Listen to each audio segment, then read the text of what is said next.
मेरे पास कुछ लोगों के लिए एक सवाल है। मैं वर्तमान में मीडिया में अधिक कवरेज देखने की पूरी कोशिश कर रहा हूँ। मेरे परिवार के लिए मेरे पास कुछ पॉलिसियां हैं। मैं अधिक कवरेज की तलाश कर रहा हूँ। मैं आपके क्षेत्र में कई अलग अलग कंपनियों से मिल रहा हूँ। मिलिंडा, मुझे बताएं, मुझे आपके साथ क्यों जाना चाहिए? मुझे आपकी कंपनी के साथ क्यों जाना चाहिए? मेरे पास सबसे अच्छी पॉलिसियां और कीमतें हैं। आपके पास भी यही सबसे अच्छी पॉलिसियां और कीमतें हैं? हाँ, मैं अपने ग्राहकों के पीछे खड़ा हूं। क्या आप भी? चलिए दिखाइए। डैन, मैं आपसे वही सवाल पूछना चाहता हूं। मैं अपने परिवार के लिए पॉलिसी ढूंढ रहा हूं। मेरे पास पहले से कुछ है सामान। मैं विभिन्न कंपनियों को देख रहा हूं जो आप जानते हैं मुझे पॉलिसी देती हैं। मुझे बताएं, मुझे आपके साथ क्यों जाना चाहिए? मैं आपके परिवार के बारे में अधिक जानना चाहता हूं। ठीक है, किस तरह? तो अचानक आप बिना किसी पूर्व सूचना के हमसे संपर्क क्यों करने का निर्णय लिया है? आपको यह फैसला लेने में क्या कारण बना कि आप अधिक कवरेज चाहते हैं? बुरा सवाल नहीं, ठीक है, मैं किसी और के पास जा रहा हूं। शेरॉन, आप जानते हैं मैं विभिन्न कंपनियों को देख रहा हूं। मुझे अधिक सुरक्षा चाहिए। मुझे एहसास है कि मेरी समस्या है। मैं आपकी कंपनी को किसी अन्य के बजाय क्यों चुनूं? क्योंकि मैं आपकी कंपनी का प्रतिनिधित्व करता हूं। मेरी कंपनी? आप कंपनी का प्रतिनिधित्व करते हैं। मैं आप तीनों से मंच पर जल्द आना चाहता हूं। जल्दी करें। तो आप सभी के पास प्रतियोगी हैं। हर उद्योग में प्रतियोगी होते हैं। आप जानते हैं कि हम भी बिक्री खोते हैं। चलिए ईमानदार रहें। कभी कभी हम प्रतियोगियों से बिक्री खो देते हैं।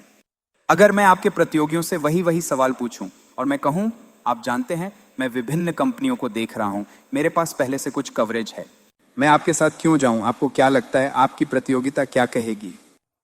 मुझे लगता है कि वे शायद कहेंगे कि उनके पास हमारी तुलना में बेहतर कवरेज है। तो उनके पास सबसे अच्छा ये है, सबसे अच्छा वह है, सबसे अच्छी गुणवत्ता, सबसे अच्छे मालिक, सबसे अच्छा ग्राहक सेवा। ठीक है, और आपके बारे में अगर वही सवाल पूछा तो आपकी प्रतियोगिता क्या कहेगी? खैर, उनके पास जो भी चीजें हैं उनमें मैं स्वयं शामिल नहीं हूं। ठीक है, तो क्या वे इस विषय पर और अधिक जानकारी के साथ यह भी स्पष्ट रूप से कह सकते हैं?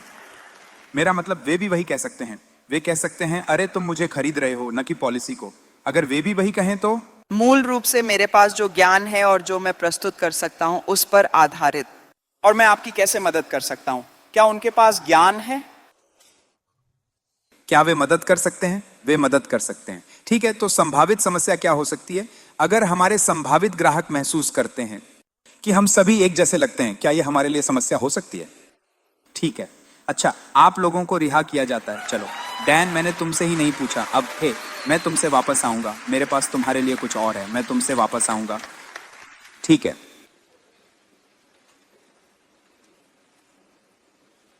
हम अंत में आप में से कुछ को यहां वापस लाएंगे। हम आपको सतर्क रखेंगे। मुझे नहीं पता मैं यहां थोड़ी देर में किसे वापस लाऊंगा। जर्मी, आइए इस बारे में बात करें। आइए नींव के बारे में बात करें। बेचने की परिभाषा क्या है, इसे लिखिए। सारी बिक्री संबंधी गतिविधियां समय के अनुसार निरंतर परिवर्तनशील रूप से होती हैं। बस इतना ही। सारी बिक्री केवल एक ही चीज के बारे में होती है और वह है परिवर्तन।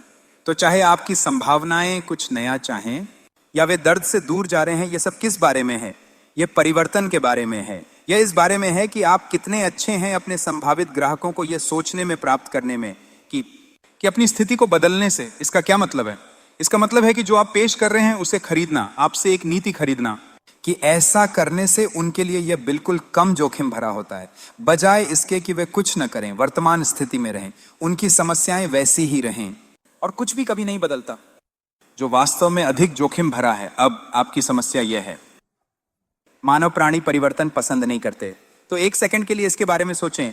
सारी बिक्री परिवर्तन ही है, फिर भी मनुष्य परिवर्तन पसंद नहीं करते। हम अब क्या करने वाले हैं? अब हमें परिवर्तन पसंद क्यों नहीं है? ठीक है, यह हमें असुविधाजनक और अस्थिर महसूस कराता है, जैसे तुम मेरी सोच पढ़ रहे हो, विशेष रूप से जब कोई जिद्दी विक्रेता इसे शुरू करता है, जो तुरंत संभावित ग्राहक से बात करना शुरू करते ही अपने उत्पाद या सेवाएं पेश करने के लिए तैयार रहते हैं। क्या कोई ऐसा दोषी है? झूठ मत बोलो। नहीं, मैं तुम्हारी आंखों में देख सकता हूं। मैं देख सकता हूं तुम उत्साहित हो रहे हो। बार बार मानव व्यवहार दिखाता है कि हम अक्सर ऐसी चीजों को महत्व देते हैं जो सुसंगत और परिचित होती हैं, बजाय कि हम किसी नई और विदेशी चीज को अपनाएं तथा उसे स्वीकार करें। मारपीट वाले पति पत्नी का सिंड्रोम, क्या इसका मतलब है उन्हें शारीरिक मानसिक दुर्व्यवहार पसंद नहीं, फिर भी लौटते रहते हैं? और ऐसा क्यों है? इसका कारण यह है कि उन्हें यीशु के प्रति अत्यधिक डर लगता है।